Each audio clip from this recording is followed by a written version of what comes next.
Assalamu alaikum. Just going to be driving in Assam first time.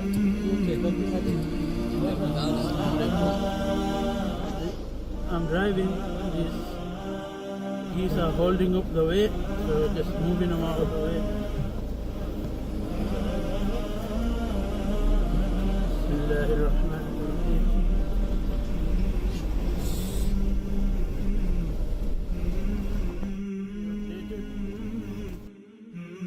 That there's a whole language using horns and flashes when driving on the road here. I'll have to keep that in mind now. Just driven to a madrasa, see some of the students, inshallah, see if we can help in any way. Found out the madrasa are growing their own Agarwood tree as well to make some money. They're quite young at the moment. All these are Agarwood trees. That's a mango tree here. All these small ones are Agarwood trees.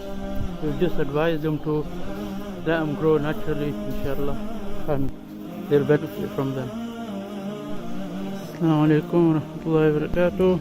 Just come to prospect some Agarwood trees on private land. All these 1, 2, 3 here, 4. There's been chunks cut out, as you can see here. This is a tree.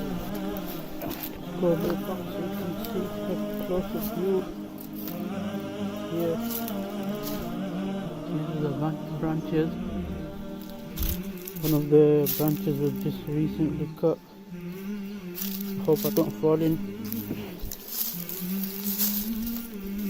Let's see here. Left to right. So prospecting at the moment. I'm going to negotiate and see what we can do. I've been told there was one about 75 kilometers away or something that sold for about 80,000 INR. They had sinking wood inside. I'm gonna go and check that later. Assalamu alaikum. Got a call from the person who I mentioned earlier who had the rest of the wild wood that eventually got distilled to birth Shah Jahan. I was told that he would be willing to see me, but he would be sending his own cars to come and pick me up. 5 cars came to pick me up. Two stayed in front, 2 stayed at the back, and I was in the middle. The people in front drove ahead, sometimes to just make sure nobody was coming. The people at the back did the same to make sure nobody was coming from the back. It was a very long journey. I was told that this was because the area where I was traveling, there was very real danger of kidnapping or ambush and things like that.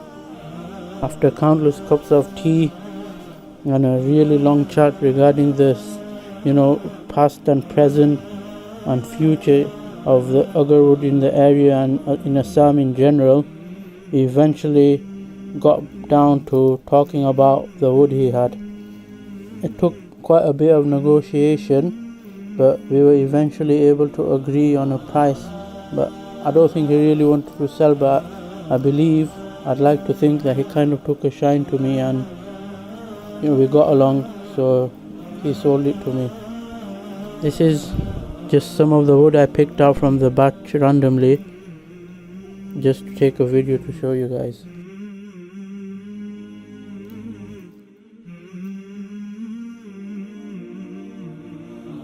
Picked out about 30-40 pieces at random to make sure that the scent was what we wanted in the wood.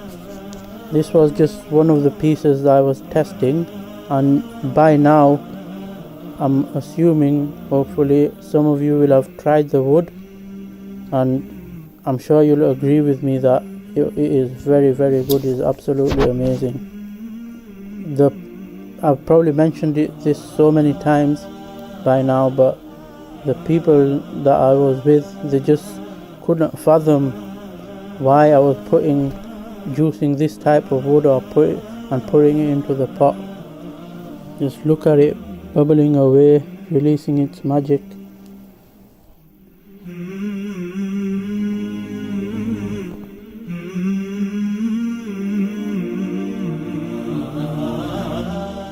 I gave speeches at various academies, institutions, orphanages, madrasa. This was one of them at the Markaz Academy belonging to Ajmal Perfumes. And contrary to popular belief, they're not falling asleep. And I'd like to think that they enjoyed what I had to say. I visited most of the charitable ventures of Ajmal Perfumes in Assam, the orphanages, hospitals, universities, schools, madrasas, and I was really happy to see that they were really helping. Seemed like they were helping a lot of people regardless of their age or religion or gender. It was really good to see.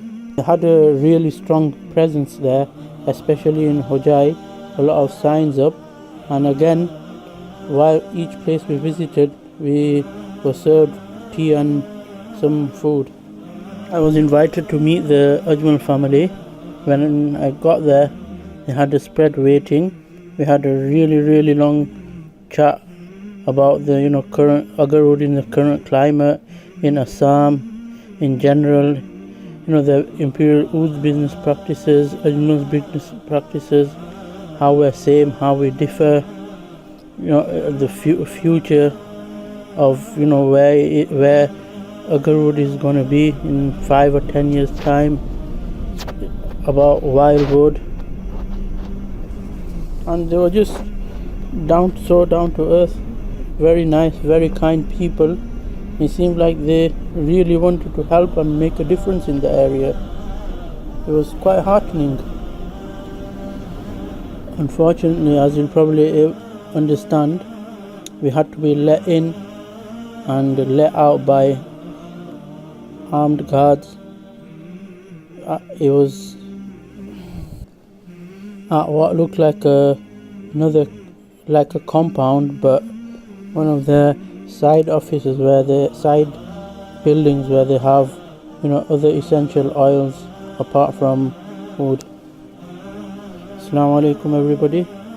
During my time in Assam, I feel privileged to have gone into the jungle, even though it wasn't very far inside and the chances of finding anything was virtually 0 to nil.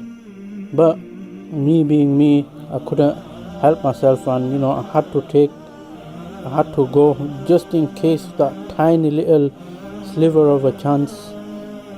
I learned that there was a tree near the jungle that people had been using to lean on for the past 30-40 years, just grown there.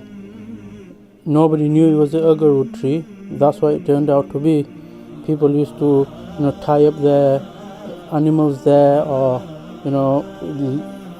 sit under it, lean, and it was just being there.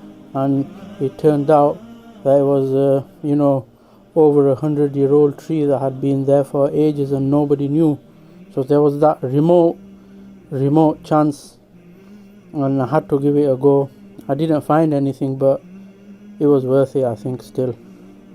We also went for some treks, saw some absolutely beautiful scenery, amazing greenery, saw some wildlife, visited tea gardens.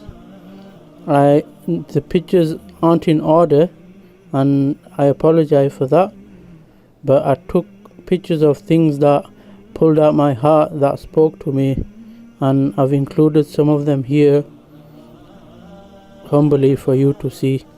Assalamu alaikum. Found a mosque in the middle of nowhere, just walked in to pray. I think it's still under construction.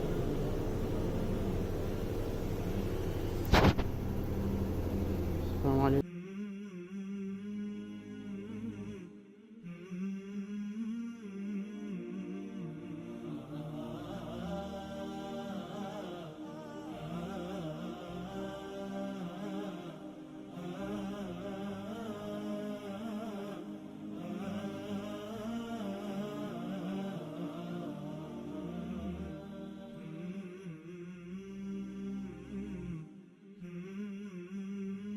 I hope you enjoyed part 3. Stay tuned for part 4. Wassalam.